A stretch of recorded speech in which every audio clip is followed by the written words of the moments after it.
बिस्मिल्लाहिर्रहमानिर्रहीम। Programme inside the news और मैं हूं डॉक्टर सना गौरी। 8 फरवरी बड़ी नज़दीक आ चुकी है। 23 जनवरी आज है और अभी तक नवाज शरीफ साहब इलेक्शन कैंपेन में नज़र नहीं आ रहे थे, लेकिन अभी नज़र आने लगे। और नवाज शरीफ आने के बाद ये कहा जा रहा है कि मुस्लिम लीग नून की मकबूलियत में इजाफा हुआ। पहले तो सिर्फ कबूलियत की बात थी, अब हो सकता है कि मकबूलियत भी हो, क्योंकि एक पार्टी से निशान जाने के बाद पंजाब में अगर बात करें तो सबसे ज़्यादा इस वक्त जो वोट बैंक है वो मुस्लिम लीग नून का है। इससे कोई इनकार नहीं कर सकता। आगे आज़ाद उम्मीदवारों की बात हो रही है, लेकिन आज़ाद उम्मीदवार जो कि पीटीआई का हिस्सा हैं, इलेक्शंस के बाद पीटीआई में रहेंगे भी या नहीं रहेंगे, उन्हीं आज़ाद उम्मीदवारों पे मुस्लिम लीग नून भी नजरें गाड़े बैठी है और पीपल्स पार्टी भी नजरें गाड़े बैठी है कि किस तरह से उनको दाम में लिया जाए। बहुत से पीटीआई के वर्कर्स ऐसे हैं जो अपनी पोजीशन से हटने के लिए तैयार नहीं है, लेकिन इलेक्शन जीतने के लिए कभी क्वेश्चन रेज ये होता है कि ये तमाम दोनों बड़ी पार्टीज क्या अपने ऊपर भरोसा करती हैं या ये उन्हीं वर्कर्स पे भरोसा कर रही हैं जो मुख्तलिफ निशानों से पीटीआई के प्लेटफॉर्म पर लड़ रहे हैं।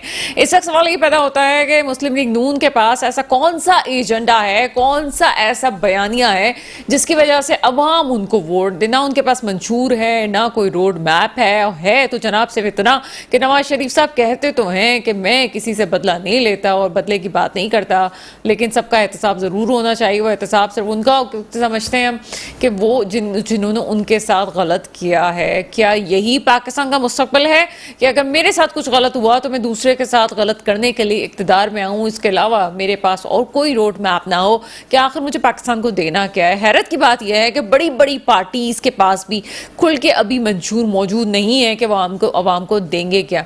बिलावल भुट्टो जरदारी साहब सियासत कर रहे हैं और इस वक्त जो उनकी सियासत नजर आ रही है, बहुत सारे लोगों के कहने के मुताबिक वो समझते हैं जनाब वो अपने वालिद के ना सियासत नहीं कर रहे, लेकिन हकीकत यह है कि अवाम के जज्बात को जिस तरह से वो पोर्ट्रेट कर रहे हैं और अवाम के जज्बात को जिस तरह से वो समझते हैं, इस तरह से पीपल्स पार्टी में हमने कम ही देखा है। या तो उनके नाना की सियासत थी या उनकी वालदा की सियासत थी है कि वो अवाम के सेंटिमेंट्स को समझते थे।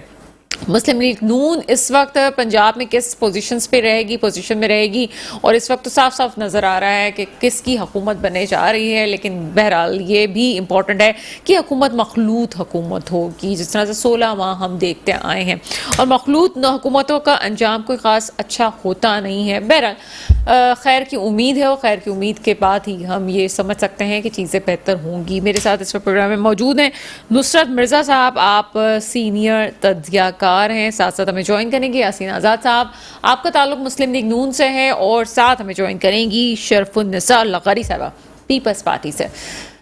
सबसे पहले हम चलते हैं नुसरत साहब की तरफ। नुसरत मिर्ज़ा साहब, प्रोग्राम में आपको वेलकम करेंगे। नुसरत मिर्ज़ा साहब, पहले तो नवाज शरीफ साहब के हवाले से बात करते हैं। काफ़ी आपका ताल्लुक भी रहा उनसे, आपने करीब से देखा भी, बात भी उनसे की है, उनके मिजाज को भी आप समझते हैं, लेकिन क्या आप समझते हैं कि मिजाज में तब्दीलियां वक्त और उम्र के साथ भी आती हैं? इस वक्त जो उनका लबो लहजा है वो सिर्फ इंतकाम की हद तक है, क्योंकि ये बात तो क्लियर है कि आगे उनको एक नज़र आ रहा है कि उनकी जमात की ही गवर्नमेंट बनने जा रही है। अब वो वज़ीर आज़म की पोस्ट पे आते हैं नहीं आते वो बहस एक अलग है, लेकिन क्या आप समझते हैं कि अभी भी नवाज शरीफ के पास कोई रोड मैप है या सिर्फ वो इंतकाम के लिए ही आना चाह रहे हैं कि जनाब चूंकि जिस तरह से उनको पीछे किया गया था अब बस वो सीट पे आ जाए, इतना काफी है? क्या समझते हैं आप? भाई मैं कुछ नहीं समझता इस लिहाज से कि जो नवाज शरीफ साहब की जो बेसिकली जो सियासत है वो तो मैंने कोई कभी भी सियासत जो है वो जिस तरह से वो सियासत होती है वो तो वो खेलते नहीं है। अलबत्ता ये जरूर है कि वो कोई ना कोई काम जरूर कर जाते हैं जो मैंने मिसाल के तौर पर मेट्रो मोटरवे बनाया, उन्होंने और बहुत सी चीजें की हैं। वो ये काम हमेशा वैसे सिविल जो लोग होते हैं वो लोग अमूमन ज्यादा कर जाते हैं।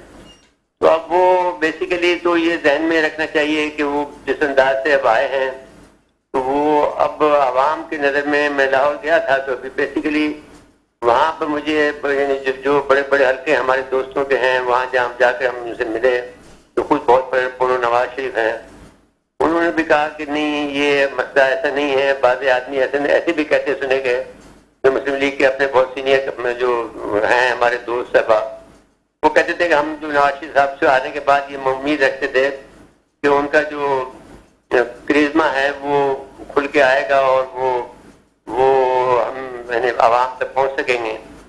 वो मैंने उनके अपने जो बहुत ही करीबी लोग हैं उनसे मैं बात कर रहा हूँ, तो वो कहने लगे कि साहब वो तो घर से बाहर ही नहीं निकल रहे हैं।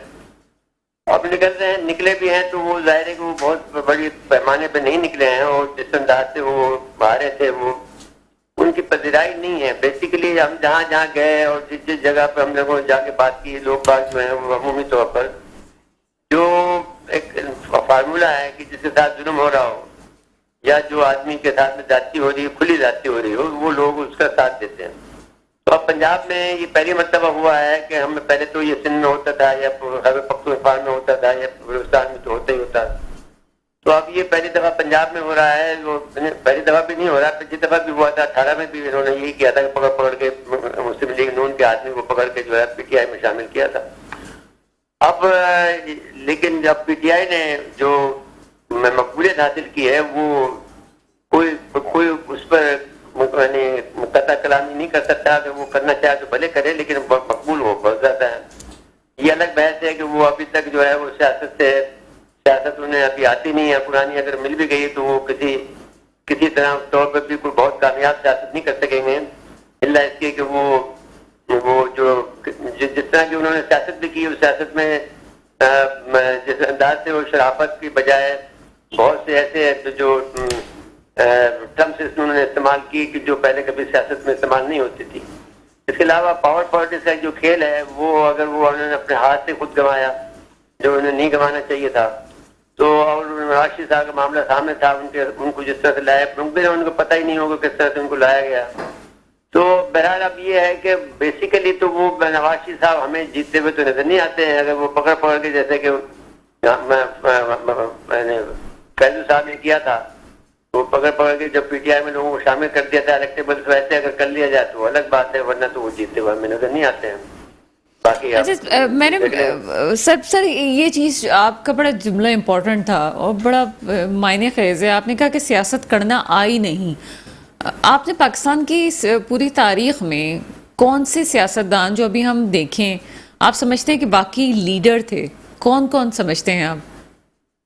देखिए बात यह है कि पाकिस्तान की सियासत में लोग जो हैं वो हुआ ये था कि जब से 1958 का जो मार्शल आया उसके बाद में सियासतदानों ने दो बड़े एफर्ट किए।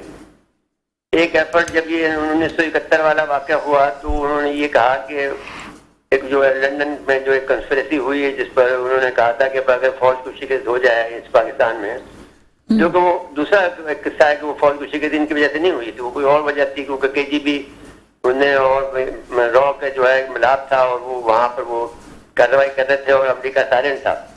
तो अमेरिका के जो नो एग्जिट फ्रॉम पाकिस्तान में जो एक किताब आई है उसमें लिखा है बात तौर पर उन्होंने अमेरिका ने लिखा था कि फिक्स इट। जब 1962 में हमने जो रॉकेट छोड़ा था फिजा में तो हम तीसरे नंबर पर थे एशिया में कि जिसके पास फिजाई मैंने फिजा के अंदर हम अपना रास्ता बना रहे थे। तो उस वक्त अमेरिकी सफीर ने लिखा जिस किताब के मुताबिक कि अमेरिकी सफीर लिखा कि अगर 20 साल पाकिस्तान को मिल गए तो ये बहुत बड़ी ताकत बन के उभरेगा। तो अमेरिकी सदर ने उस वक्त लिखा कि फिक्स इट। तो उसके बाद में 65 की जंग हुई और 71 की जंग में फिर हमें अलग कर दिया गया, वो एक अलग बहस है। लेकिन उसके अंदर उस वक्त भी सियासतदानों ने लंदन में ये हुआ तो ये फैसला किया कि अगर फौज को शिकस्त हो जाए तो फिर हमें जान से इनकी सियासत जान छोड़ सकती है, जो नहीं छूटी। और वो भुट्टो साहब ने भी ये कोशिश बहुत की लेकिन फिर आखिरकार में जिया साहब आ गए। तो अब बहस नहीं है, बहस ये है कि अभी तक जो हुक्मरानी जो आई है वो आवाम के पास नहीं आई है, और आवाम के पास जो फौज का ये फैसला है 1962 से कि हमें हुक्मरानी उस वक्त तक है जब तक आवाम के अंदर ये शऊर ना आ जाए कि उन्हें हुक्मरानी करनी है। तो अभी तक जो शऊर की मंजिल थी वो ये थी कि जिस वक्त इमरान साहब को दिया जा रहा था, हुक्मरानी दी जा रही थी, तो उस वक्त नवाज शरीफ साहब को जबरदस्ती उन्होंने निकाला। फिर इसके बाद में जब इमरान को अब जबरदस्ती निकाला है तो इनको मिल जाना चाहिए था आपस में, तो वो नहीं मिले। ये लोग आपस में अपने इकदार का खेल खेल रहे हैं। तो अभी तक फिर यानी अवामी सियासत तो नहीं बन पा रही है। दूसरी बात ये है कि ये वडेरे हैं और सर आपके कहने का जो मकसद मैं ये समझी हूँ कि आप ये कहना चाह रहे हैं कि अगर अवाम की हुकूमत वाकई चाहते हैं, सियासतदान चाहते हैं, तो इन तमाम सिनेरियो में उनको आपस में मिल जाना चाहिए था और फिर सियासत करनी चाहिए थी। मेरे ख्याल में अगर वो भी अगर देखा जाए तो फिर भी ये लोग वडेरों की और जागीरदारों की सियासत है, क्योंकि आम आदमी तो इलेक्शन लड़ भी नहीं सकता, इतने पैसे खर्च होते हैं। तो बेसिकली एक बेहतरीन एग्जाम्पल जो थी एमक्यू की थी, लेकिन एमक्यू को फिर जो है वो तो साबित हो गया कि भाई वो बाहर से फंडिंग थे, और जो साहब जो थे वो मरा के एजेंट थे, वो तो अभी मुस्तफा कमाल कहता फिर रहा। मैं तो खैर ये बात 1900 उस वक्त कहती थी, 88 में कहती थी, जब उसने आपने मुझे खुद कहा था कि भाई हम अलहदा मुल्क चाहिए, तो हमने कहा था कि हमें ओवर माई डेड बॉडी उसके मुंह पर कह के आ गया। तो ये अलग बहस है कि अब एक अच्छा मिसाल ये थी कि यहाँ पर एक अवामी सिलसिला शुरू हुआ था, और बहुत से लोग जो उम्मीद थे कि शायद यहाँ से अवाम से कोई एक इनकलाब आ जाए, क्योंकि लोग कराची की तरफ देखते थे इनकलाब के लिए। मजीद निजामी साहब जो थे वो जो नवाबाद के चीफ एडिटर थे, हालांकि पंजाबी थे और बहुत ज्यादा शामिल पंजाबी थे, तो वो मुझे कहा करते थे कि भाई हम तो सच्ची बात यह है कि हम कराची की तरफ देखते हैं सियासत के लिए, और हमने ये ताकत नहीं है कि हमने कोई अपने इनके जो एस्टेब्लिशमेंट के खिलाफ खड़े हों या कोई और काम कर सके। तो अब पहली दफा ये हुआ है कि वहां पर एक बेदारी पैदा हुई है पंजाब में, जो कि पीटीआई ने की है, इमरान खान ने की है, लेकिन उसके नुकसान बहुत शदीद हुए हैं कि वो डिवीजन जो है वो घर घर में हो गया है, वो बहुत अच्छा नहीं है। जो डिवीजन हुआ है उससे मुल्क को खतरा लाभ हो गया है। जी, लेकिन सर पाकिस्तान में जितने सियासतदान अभी तक आए हैं, और भुट्टो साहब थे, फिर नवाज शरीफ साहब हैं, बेनज़ीर भुट्टो साहब हैं, ये इमरान खान साहब थे, ये इन तमाम चीज़ों में आप, मेरा जो क्वेश्चन है कि आप फिर वो कौन सा आपको ऐसा लीडर नज़र आता है कि जो वाकई आवाम के दिलों में राज कर गया, और अभी भी, या आप समझते हैं कि आगे अगर फ़र्ज़ करें कि हम कहते हैं कि साबिक़ चेयरमैन पीटीआई वापस पलट के अपनी सियासत में आते हैं, तो वो अभी भी आवाम के दिलों पे राज कर जाएंगे और चीज़ें बड़ी बड़ी अच्छी आपको नज़र आती हैं? लीडर कौन नजर आया आपको? राज करना एक अलग बात है। भुट्टो साहब ने भी राज किया ना, लेकिन भुट्टो साहब ने जो तकसीम किया है सिंध में, जो महाजरों के साथ में उन्होंने, मैं तो उनके साथ बहुत करीब रहा हूँ ना, जो उसमें जिस जमाने में भुट्टो साहब की सियासत के, जब इलेक्शन, जब वो सियासत में, जब इनका वो 65 में जब इनका फायदा हुआ है सियासत में, जो फायदा हुआ है उज्बेकिस्तान में, वो उस वादे के बाद में हम अयूब के खिलाफ हो गए थे और भुट्टो के साथ हो गए थे। उस वक्त हालांकि मादर मिल्लत के हम साथ थे और मादर मिल्लत के लिए हम वोटिंग कर रहे थे, तो भुट्टो ने हम पे हमला भी करवाया था सुसूर हैदराबाद में हमारे पर। तो अब बहस ये नहीं है, बहस ये है कि हुक्मरानी तो उस वक्त पंजाब में कोई आदमी भुट्टो के खिलाफ एक लफ्ज सुनने को तैयार नहीं था। हालांकि वो सिंध में पंजाबियों को भुट्टो साहब मरवा रहे थे। बेनज़ीर साहबा ने खुद जो है बहुत सारे लोगों को निकलवाया पंजाब से। मैं खुद गया हर जगह पर जाकर, पूरे सिंध के अंदर मैंने उनकी लिस्टें बनवाई कि भाई किस किस पंजाबी को निकाला है उन्होंने। वो अपनी जगह पर है। वैसे भी बात यह है कि मैं आपसे एक बात कहना चाहता हूँ कि अभी तक पाकिस्तान के अंदर कोई भी हुक्मरान ऐसा नहीं आया जो कि अवाम के जज्बात की तर्जमानी करता हो। वो वडेरे थे और आपको मालूम हो कि उन्होंने मखदूम अमीन फ़हीम के वालिद साहब जो तालिबुल मौला थे, उनके साथ जो सलूक किया हर एक के साथ किया। उन्होंने मारा पीटा, जो कुछ भी जुल्म किए हैं वो कोई उसका सानी नहीं भुट्टो साहब का। तो अब तो मैं ये बात कहना चाहता हूँ कि सियासतदान वैसे भी मैंने ये फैसला सियासतदान ने किया कि हम बेनज़ीर ने खुद मुझसे ये बात कही कि आसिफ ये कहते हैं कि अगर हमें यहाँ पर मुल्क में हम हुक्मरानी सियासत नहीं कर सकते हैं, हम बाहर जाकर अमीर होते रह सकते हैं, जैसे लूटो और यहाँ से फूटो, जैसे मुशाहिद कहता है। तो वो मैंने बेबी से ये पूछा कि क्या आप इस पर यकीन रखती हैं, तो बेबी चुप हो गई। तो अब वैसे ये है कि अब जो नॉर्मल फलसफा है वो यही है कि भाई यहाँ से लूट मार करो, पैसे कमाओ और अपने यहाँ से मुल्क से अमीर। सर अगर यही बात है और जाहिर सी बात है आपने बड़े करीब से इन चीज़ों को देखा है, आप मिले भी हैं इन लोगों से, रहनुमाओं से, अगर यही बात है तो फिर हम फौज को क्यों इसमें कसूरवार ठहराते हैं तमाम निज़ाम की खराबी में? मैं फौज को इसलिए कहते हैं कि भाई वो बेयकीनी कैफियत उन्होंने पैदा कर दी ना, जो सियासत को पनपना चाहिए था वो उन्होंने पनपने नहीं दिया ना। तो उस लिहाज से सियासतदान भी जो है उन्होंने फैसला किया कि भाई हमारा ये मुल्क नहीं है, और उसके लिए वो यहाँ से तैयार हो गए कि उन्होंने कहा कि साहब मुल्क में अगर ये मुल्क टूटता है तो भले टूटे, फौज हारती है तो भले हारे, तो ये बहुत खराब बात थी, जो कि उनको आवाम में बेचैनी पैदा हुई और जो जिसमें यकीन की पैदा किया। ये मेरा मजमून मौजूद है इस पर, ऐसा नहीं है कि मैं आप कह रहा हूँ। ये 90s का मेरा मजमून मौजूद है, नवाए वक्त में छपा हुआ। ये वो मैंने कहा कि लोग लाताल्लुक हो गए हैं और वो सियासत में अब वो दिलचस्पी नहीं लेते, पैसे कमाने में दिलचस्पी लेते हैं। फिर बाद में एक जमाने में था कि कोर कमांडर जो होता था उसको बेचारे के आखिरी दिनों के अंदर जो है उसकी तनख्वाह खत्म हो जाती थी, तो वो अपनी तनख्वाह का इंतजार करता था। अब ये मसला नहीं है, अब वो रेल पेल है हर तरफ। तो जो बर्दारी का फलसफा था, जो डॉक्ट्रिन था उसका बर्दारी का, वो ये था कि भाई अपने पैसे कमाओ और बाहर बाबे उधर रहो। ये डॉक्ट्रिन है जो इस वक्त भी चल रहा है। और जरदारी साहब बहुत इस वक्त सबसे बड़े सियासतदान हैं। वो कहते हैं कि जरदारी अब सब पे भारी, सिर्फ इसी वजह से कि उनके पास पैसे हैं। मैं इसका एक मुख्तसर सा जवाब मुझे दीजिएगा। आपको लगता है कि एक जरदारी सब पे भारी वाकई ठीक बात है या नहीं? ठीक बात नहीं है, नहीं है? नहीं है, बिल्कुल नहीं है। अच्छा, मतलब आप सियासतदान नहीं समझते उनको आप?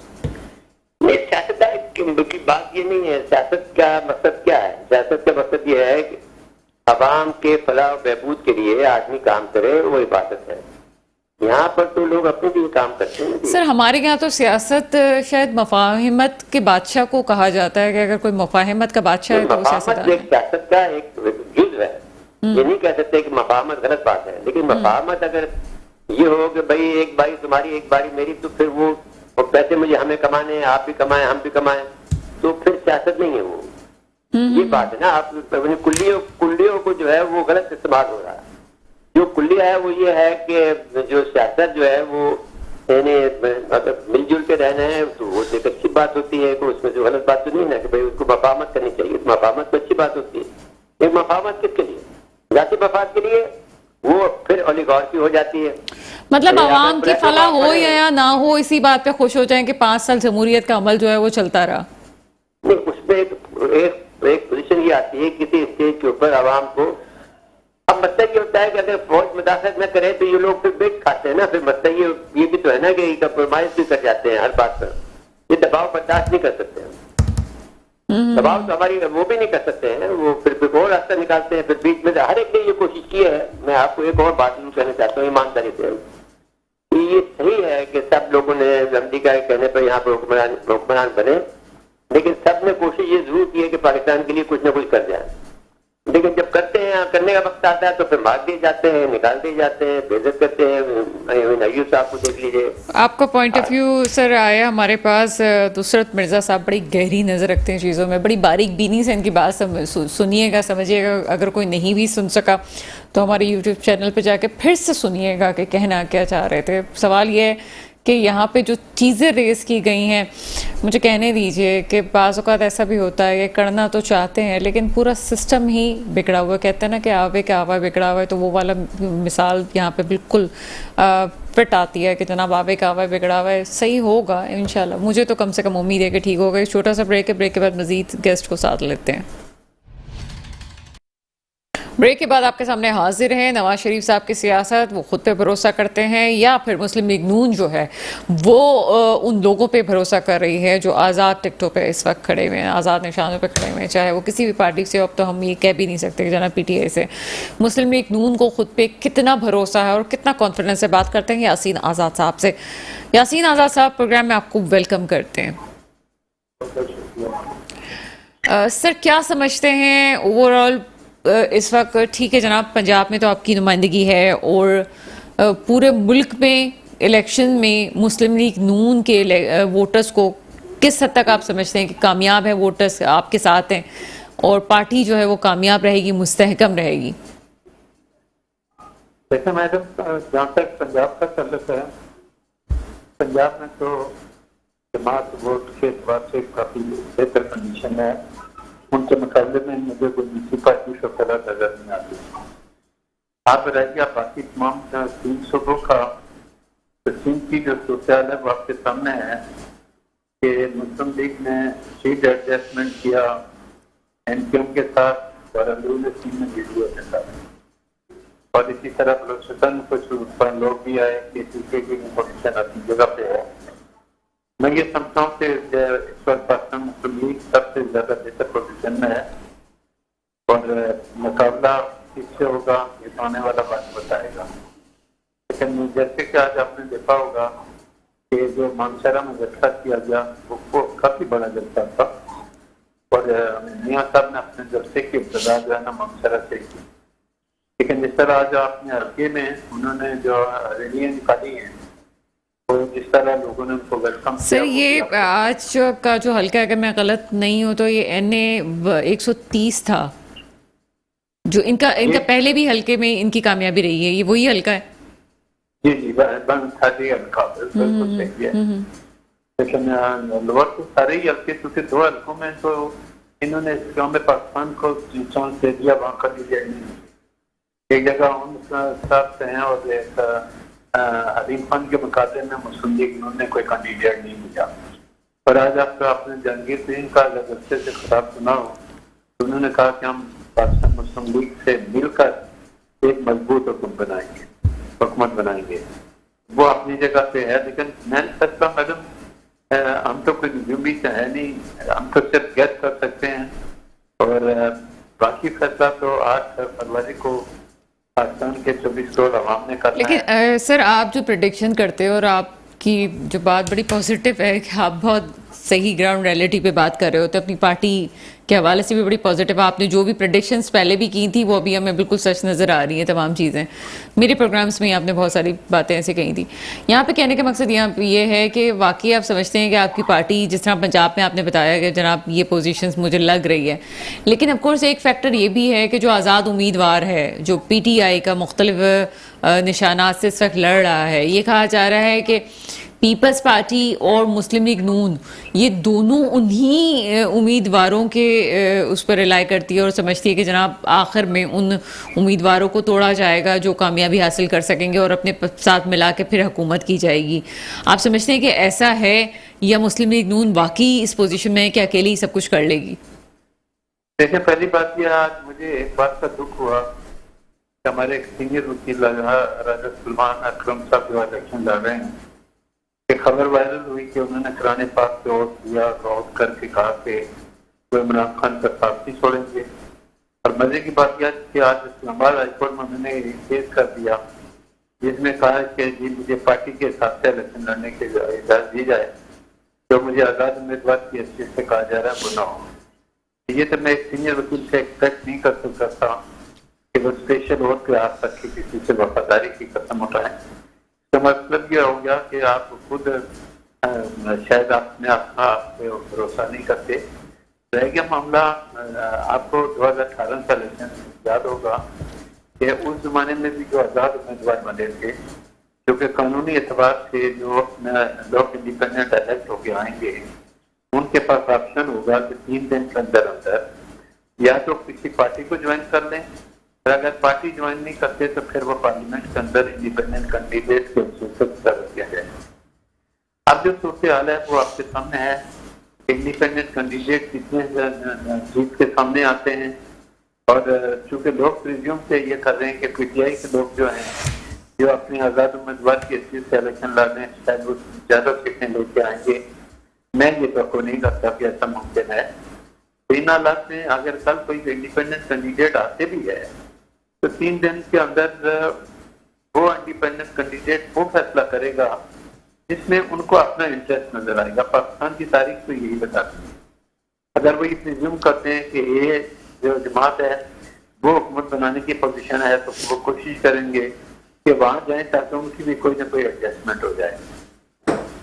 ऐसी सूरत में जो सिचुएशन बनेगी वो इंडिपेंडेंट जो कैंडिडेट हैं उनकी अपनी एक मार्केट तो रहेगी, लेकिन उनके पास टाइम पीरियड जो है वो बड़ा कम है। 3 दिन के अंदर अंदर उनको ये फैसला करना है कि उन्होंने कहाँ जाना है। अच्छा सर, एक कानूनी तौर पे एक बात मैं समझने की कोशिश करना चाहती हूँ एक तालिब इल्म की हैसियत से कि PTI के ऊपर तो सवाल उठ चुका है, तभी उनसे भले का निशान लिया गया। तो पूरी पार्टी पे अगर हम सवाल उठा रहे हैं तो इस वक्त जो उनके नए चेयरमैन थे वो भी चेयरमैन नहीं रहे हैं, जो साबिक चेयरमैन थे वो भी नहीं रहे हैं, बानी हम कह सकते हैं कि पीटीआई के बानी मौजूद हैं, गौहर साहब की भी अभी वो हैसियत ख़त्म हो चुकी है। लेकिन आगे क्या, जब आज़ाद उम्मीदवार जाता है और वो पीटीआई का है और आगे अपनी पार्टी का साथ भी दे के एक हुकूमत बनाने चाहता है, फ़र्ज़ करें, तो क्या पीटीआई मौजूद रहती है, पीटीआई की हैसियत से हुकूमत बनाएगी या कोई और नाम इस्तेमाल किया जाएगा? क्योंकि इलेक्शन कमीशन तो मना कर चुका है, पार्टी की हैसियत से इनकार कर चुका है। देखिए, माजी में आपने देखा होगा कि पाकिस्तान पीपल पार्टी की जगह पार्लियामेंटेरियन ग्रुप बना और वो जो इंतखाबात में हिस्सा लेती है उनका निशान तलवार था, बाद में वो तीर का निशान हो गया। तो उनका वो इस अंदाज से अपना इलेक्शन लड़ रहे हैं। आप भी ये सवाल उठा कि जो टिकट इश्यू किए वो Pakistan people party parliamentarian group ने इश्यू किए, पीपल पार्टी ने नहीं इश्यू किए। तो क्वेश्चन वहाँ ये आया था कि फिर बिलावल भुट्टो साहब जो इलेक्शन लड़ रहे हैं वो पाकिस्तान पीपल पार्टी के चेयरमैन है, तो पार्लियामेंटेरियन के तो नहीं है। लेकिन उनसे उन्होंने कहा कि पार्लियामेंटेरियन ग्रुप और पीपी के दरमियान एक एग्रीमेंट है, उसका सहारा उन्होंने दिया। इसी तरह फिर मैं बात को रिपीट करता हूँ कि चूंकि पीटीआई के जितने लोग हैं वो डिफरेंट सिंबल से इलेक्शन लड़ते हैं, किसी का कुछ है, किसी का कुछ है, किसी का कुछ है। सवाल ये पता चला कि अगर उनमें से 5 लोग इलेक्ट होकर दिया जाते हैं पर इलेक्ट हो जाने के बाद वो पीटीआई के साथ नहीं देते, अगर 3 दिन के अंदर अंदर इलेक्शन कमीशन ने इस बात की वजाहत की कि पार्टी का निशान तो हमने ले लिया, पार्टी अपनी जगह खत्म नहीं हुई है, पीटीआई का नाम अपनी जगह पर चल रहा है, क्योंकि पार्टी की कानूनी हैसियत को खत्म करने के लिए आपको एक रेफरेंस फाइल करना पड़ेगा ऑनरेबल सुप्रीम कोर्ट में, और फिर सुप्रीम कोर्ट रेफरेंस पर फाइनल फैसला करेगा, तब जाके पार्टी से होगा। आपको तो मार इस बात से पड़ी, इंट्रा पार्टी इलेक्शन नहीं कराए, इलेक्शन रूल्स की खिलाफवर्जी की, इलेक्शन एक्ट की खिलाफवर्जी की, आपसे निशान ले लिया गया। जिस तरह माजी में पीपल्स पार्टी से तलवार का निशान ले लिया गया, या आपको याद होगा कि 2018 में के बाद जब सेनेट के इलेक्शन हो रहे थे तो मियां नवाज शरीफ साहब ने पार्टी का टिकट सेनेटर को दिया, सुप्रीम कोर्ट ने एक जजमेंट दे दिया कि चूंकि जो है मियां साहब सजाई याफ्ता थे, लिहाजा उन्होंने पार्टी का जो टिकट दिया वो नहीं माना जाएगा, और मुस्लिम लीग नून के जितने लोग हैं वो आजाद उम्मीदवार से सवाल किए जाएंगे। तो बाद में वो आजाद कैंडिडेट की हैसियत से सामने आए, मेजॉरिटी ने तो पाकिस्तान मुस्लिम लीग को ज्वाइन किया, लेकिन बाद ऐसे भी थे जो नहीं गए इस साइड पे। तो वो एक सिलसिला बनता है, लीगली आने वाला वक्त बताता है कि जो पार्टी वर्कर आज किसी डिफरेंट निशान से इलेक्शन लड़ रहे हैं वो अपनी जमात के साथ कहाँ तक खड़े हैं। अब अगर वो ये कहते हैं कि जी हम पीटीआई के अंदर शामिल हो रहे हैं, जिस तरह मैंने कहा इलेक्शन कमीशन की ये रिपोर्ट भी आई है कि पार्टी बहसियत पार्टी के मौजूद है, उनसे निशान ले लिया गया, और पार्टी को खत्म करने के बगैर सुप्रीम कोर्ट के रेफरेंस से आप कुछ नहीं कर सकते। इन हालात में देखना ये पड़ेगा कि कितने लोग इलेक्ट होते हैं, क्योंकि पार्टी सिंबल लेने की वजह से जो आपकी स्पेशल सीटें थी, मेरे ख्याल में सूबाई और सुन्नी असेंबली के मिलाते तकरीबन 200 के करीब आपकी सीटें बनती, वो सारी की सारी तो पीटीआई का हाथ से चली गई। सर, अगर मैं गलत नहीं हूँ तो सिर्फ नेशनल असेंबली में ही 60 सीटें हैं जो स्पेशल सीट्स की आप बात कर रहे हैं। जी जी बिल्कुल सर।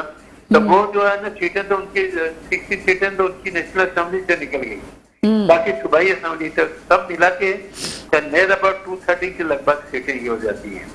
तो पीटीआई को तो एक बड़ा नुकसान तो है ना, अगर कौमी असेंबली से 60 सीटें उनकी निकल गई तो 342 के और से 360 सीटें उनकी निकल गई, तो वो बाकी अगर 10 या 20 या 25 या 30 सीटें लेते हैं तो पार्लियामेंट के अंदर अगर वो पीटीआई में जाते हैं तो उनका रोल बड़ी मुश्किल से 25-30 से ग्रुप का वो लीडर ऑफ अपोजिशन बनते नहीं बनते, ये तो आने वाला वक्त बताएगा। लेकिन सर जो फैक्ट्स एंड फिगर आप बता रहे हैं तो इसमें अगर मंतकी तौर पे इस बात को देखा जाए तो इसका मतलब पीटीआई की नुमाइंदगी तो नहीं नजर आ रही, पर साफ तौर पे चले उनका वोटर भी बहुत मौजूद है, लेकिन जो उनकी पार्टी को धचका पहुंचा है और जो फैक्ट्स एंड फिगर आप बता रहे हैं इस लिहाज से तो नहीं फिर जा सकेगी पीटीआई पार्लियामेंट में। नहीं, पार्लियामेंट में अगर ये तो कुछ लोग जो बहुत ही ज्यादा वफादार होंगे मकसद का, और वो 3 दिन के अंदर अंदर कह देंगे हम पीटीआई में हैं, जिस तरह राजा सलमान अकरम ने स्पेशल और बता दिया मुझे समझ नहीं आया कि उनको इस चीज की इतनी वजाहत करने की क्या जरूरत थी। या जो आज उन्होंने पिटीशन फाइल की, मैं हैरान इस बात से हूँ कि बैलेट पेपर प्रिंट हो चुके हैं और आप जाके कहते हैं मुझे पार्टी की नजर से इलेक्शन लड़ने की इजाजत दी जाए। वो बात मेरी समझ में नहीं आई है। और इलेक्शन कमीशन इस बात की वजाहत कर चुका है कि अगर कोई आदमी एक सिंबल चेंज होता है तो उस हल्के की हद तक वो इंतखाबात मुलतवी के सवर किए जाएंगे, क्योंकि बैलेट पेपर पे जिन कैंडिडेट को जो निशान दे दिया गया वो उससे प्रिंट हो चुका। आप जो जाके इस्लामाबाद हाईकोर्ट से कोई रिलीफ मांगना या कुछ करना, वो बात मेरी समझ में नहीं आई, क्योंकि सीनियर वकील है, उनको खुद अंदाजा होगा कि उन्होंने ऐसा क्यों किया। तो बिल्कुल एक सिचुएशन है। मुझे तो यूँ लगता है कि अगर जो हमारी पार्लियामेंट आई भी तो जो एक वाज़ेह अक्सरियत वाला मामला है वो मुझे नजर नहीं आता किसी भी पार्टी का। फिर आपको दूसरी जमातों के साथ मिलकर हुकूमत बनानी पड़ेगी। और मेरे हिसाब से पंजाब में इस्तेकाम पाकिस्तान और पाकिस्तान मुस्लिम लीग का एग्रीमेंट हो चुका। जहांगीर तरीन वगैरह जहाँ आपने अगर जनूबी पंजाब में कुछ सीटें लेते हैं तो वो नवाज शरीफ साहब के साथ आ जाएंगे। बलूचिस्तान की सिचुएशन हमेशा अलग रहती है। बलूचिस्तान अमूमन वहाँ जाता है जहाँ पे उनका मिजाज मिलता है कि वहाँ जाने से पाई जाए। तो अब देखने ये पड़ेगा कि बलूचिस्तान से कितने लोग इलेक्ट होते हैं, KPK कहाँ होते हैं। लेकिन मुस्लिम लीग की सबसे ज्यादा सीटें अगर कहीं से मिलेंगी तो उत्तर पंजाब से मिलेंगी, बाकी जगह से 2-2, 4-4 या अलायंस की वजह से उनकी पोजीशन मजबूत होती है। तो भी एक हकीकत है जहाँ KPK हो गया, बलूचिस्तान हो गया या सिंध है। अब सिंध में मैं ये समझता हूँ कि मेरे नजदीक पीपल पार्टी इस वक्त मजबूत फुटिंग पे है, लेकिन वो कितनी सीटें लेती हैं, क्योंकि एनक्यूएम का जो अलायंस हो गया PTI फील्ड के अंदर नहीं है, नून भी मिल गई, झिग्गी भी मिल गई, ये कितनी सीटें लेते हैं ये आने वाला वक्त बताएगा। बहुत शुक्रिया हसीन आज़ाद साहब, आप हमारे साथ मौजूद हैं। मुस्लिम लीग से आपका ताल्लुक है। एक छोटा सा ब्रेक है, ब्रेक के बाद मजीद बात करते हैं। ब्रेक के बाद आपके सामने हाजिर हैं और जो अभी इलेक्शंस तक के लिए हमने एक सिलसिला शुरू किया है कि हम आखिरी चंक में प्रोग्राम के सिंध की सियासत पे बात करते हैं। इस हवाले से मेरे साथ मौजूद हैं इस वक्त शरफुन्निसा लगारी साहब, पीपल्स पार्टी से आपका ताल्लुक है। मैडम, प्रोग्राम में आपको वेलकम करते हैं। वालेकुम सलाम। मैडम, क्या समझती हैं इस वक्त जो सिंध की सियासत है, स्पेशली कराची की सियासत, इसमें वोट बैंक बहुत तकसीम हुआ है, लेकिन आपको किसकी जीत नज़र आती है? और अगर आप थोड़ी देर के लिए पार्टी हैट हटा के भी देखें तो आप ग्राउंड रियलिटी क्या देख रही हैं? बिस्मिल्लाहिर्रहमानिर्रहीम। थैंक यू आपका प्रोग्राम में मुझे ज्वाइन करा लेने का। तो इस सिलसिला ये है कि आपने भी ग्राउंड लेवल देखी है, हमने भी ग्राउंड लेवल देखी है। जो आजकल चल रहा है, हवाएं किस तरफ चल रही है वो सबको पता है। को ये जो हवाएं चल रही है ये किसी और पार्टी की हक में नहीं है, ये पाकिस्तान पीपल्स पार्टी के हक में है। आपने देखा होगा कि जितने हमारे बाकी रिजल्ट आए थे इलेक्शन में, बायो इलेक्शन में, लोकल बॉडीज में जितनी भी आई है, तो सबसे ज्यादा पाकिस्तान पीपल्स पार्टी। कराची में भी मेयर बन गया, जीत गए, और पिछले 2018 में हुकूमत सिंध में बन गई, और इंशाल्लाह पूरे सिंध में, पूरे पाकिस्तान में पाकिस्तान पीपल्स पार्टी सबसे ज्यादा सीटें लेगी। मैडम, किस हल्के से ताल्लुक है आपका? मेरा है ताल्लुक दादू से, सिंध का डिस्ट्रिक्ट है दादू, और हमारा तालका है खैरपुना तंशा, और हमारी फैमिली के मेंबर है 227 के कैंडिडेट है। एक हमारा कैंडिडेट है 80 का, PS80 का, खैरपुना तंशा का। अच्छा, ये जो हम देख रहे थे सियासत के रुख, यकीनन 2024 के इलेक्शंस बड़े इंपॉर्टेंट है, तमाम सियासी जमातें भी इसकी तरफ देख रही हैं। साथ ही साथ एक तरफ तो बिलावल भुट्टो जरदारी साहब की जो बात है उसमें बड़ी एक पॉजिटिव चीज़ हमें नज़र आ रही थी, नौजवान भी अट्रैक्ट हो रहे थे, लेकिन अचानक से वही एक रिवायती सियासत पे भी वो आ चुके हैं कि वो दूसरी पार्टीज़ की नाकामियों की बात करते हैं, डेवलपमेंट की बात कम कर रहे हैं।